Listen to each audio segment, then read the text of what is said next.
안녕하십니까. 크리에이터 이코노미 관련한 기사를 작성한 위클리 비즈팀의 안상윤 기자입니다.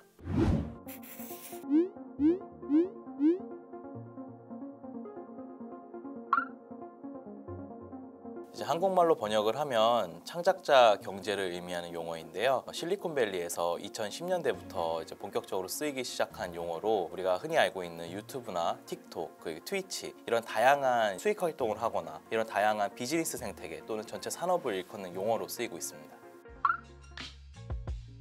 크리에이터 이코노미 시장 규모에 대해서는 다양한 기관들에서 2021년 이런 크리에이터 이코노미 시장 규모가 총 한 1,042억 달러에 달한다고 보고 있습니다. 한국 돈으로 치면 한 132조 원인데요. 이게 얼마나 크게 불어난 거냐면은 2012년만 해도 이런 시장 규모가 한 60억 달러에 불과하다고 봤습니다. 뭐 10몇 배 이상 불어난 거기 때문에 엄청나게 빠르게 성장하고 있다고 볼 수 있고요. 특히 이제 팬데믹을 거치면서 이 시장이 좀 급격히 커진 측면이 있습니다. 2021년 이제 유튜브 광고 매출 같은 경우에는 지금 288억 5천만 달러, 그러니까 36조 한 5,800억까지 이르는데요. 이게 얼마나 커진 거냐면은 구글이 유튜브를 인수할 때만 해도 인수 가격이 한 16억 달러대였습니다. 근데 지금 불과 한 15년 뭐 이 정도 만에 거의 288억 달러까지 커진 거니까요. 유튜브의 성장 속도를 보면 크리에이터 이코노미가 얼마나 빠르게 성장했는지를 좀 볼 수 있는 사례입니다.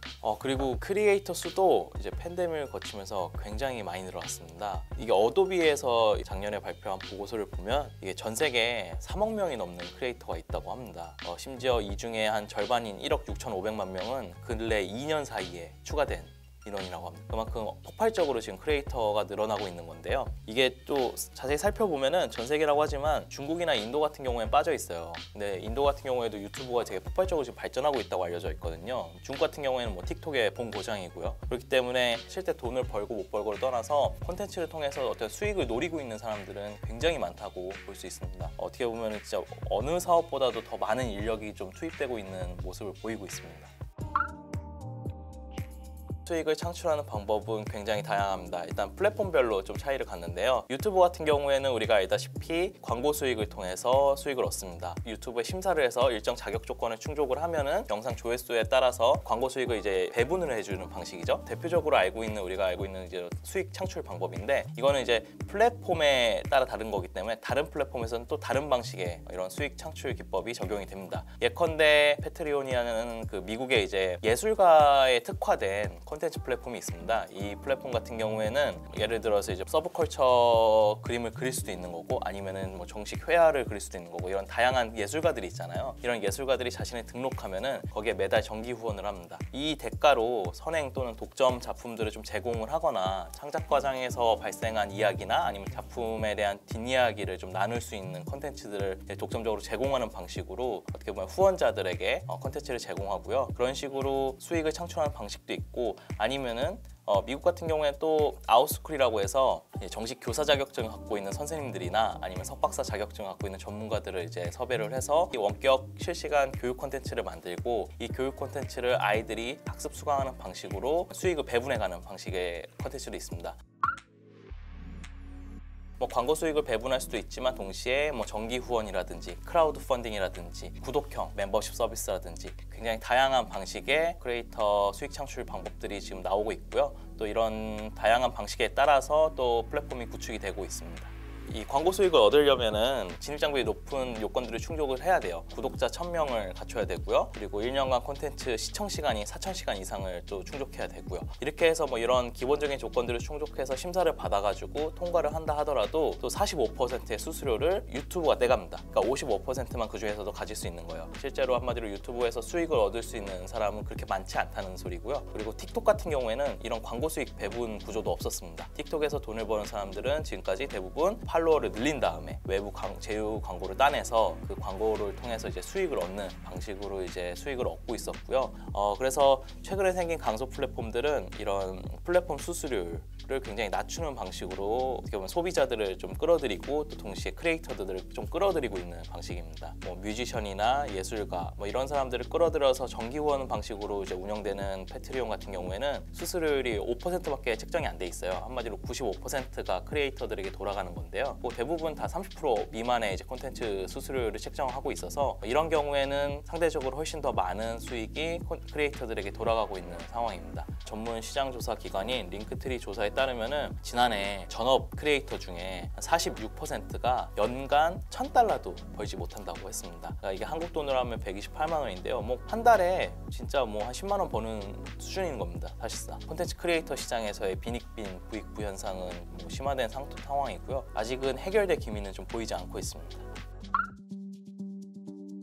크리에이터 이코노미 같은 경우에는 굉장히 뜨겁게 성장을 해왔는데요. 하지만 뭐 앞으로도 계속 똑같은 성장세를 유지할 거냐에 대해서는 좀 이렇게 비판적인 시선도 조금씩 나오고 있습니다. 전망도. 왜냐하면은 이제 경기 둔화가 계속되고 있고 또 비용이 인플레이션 등으로 뭐 각종 비용이 상승하면서 금융기관이나 아니면은 뭐 대기업 같은 이제 대형 광고주들이 어떻게 보면 허리띠를 졸라매고 있잖아요. 당연히 이제 광고 시장이 좀 한파가 몰아닥치고 있기 때문에 이런 광고 수익에 의존하는 크리에이터 이코노미들은 타격을 받을 수밖에 없고요. 꼭 유튜브의 광고 수익뿐만 아니고 대부분 또 많은 돈을 버는 게 제휴 광고잖아요. 외부 제휴 광고. 그렇기 때문에 이런 외부 제휴 광고가 또 끊기게 되면은 당연히 크리에이터 수익도 악화될 수밖에 없는 구조입니다. 유튜브 같은 경우에는 지난 3분기에 사상 처음으로 좀 역성장하면서 시장에 좀 충격을 주기도 했습니다. 성장세가 꺾이기 시작한 모습을 처음으로 보인 거기 때문에 이게 얼마나 지속될지에 대해서는 지금 많은 기관들이 좀 지켜보고 있습니다. 낮은 수수료로 크리에이터 수익성 강화를 좀 이렇게 표방했던 강소 플랫폼들도 되게 위기를 맞고 있거든요. 왜냐하면 이 플랫폼 같은 경우에는 대부분의 수익을 크리에이터로 넘기기 때문에 운영 수익을 충당하려면은 결국 외부 투자를 받아야 돼요. 근데 지금 경기가 이렇게 악화되다 보니까 투자 시장이 굉장히 얼어붙잖아요. 당연히 스타트업 투자 시장도 얼어붙고 이런 강소 플랫폼들을 어떻게 보면 투자를 받기 굉장히 어려운 처지가 됐습니다. 패트리온이니 카메오니 뭐 아웃스쿨이니 거의 모든 이런 크리에이터 플랫폼들은 지금 인력을 해고하는 등 인력 감축을 하고 있고요. 실제로 이제 이런 플랫폼에 부는 한파는 당연히 이제 크리에이터들에게도 영향을 미치고요. 어떻게 보면 크리에이터들의 기획사 역할을 한 이런 MCN이라고 하죠. MCN 같은 경우에도 굉장히 좀 타격을 받고 있는 상황입니다. 국내 대표 MCN 중 하나인 이제 샌드박스, 여기에는 이제 슈카월드라든지 침착맨, 뭐 오킹, 풍월량 같은 국내 이제 대표 크리에이터 한 460여 팀이 소속된 대형 이제 MCN인데요.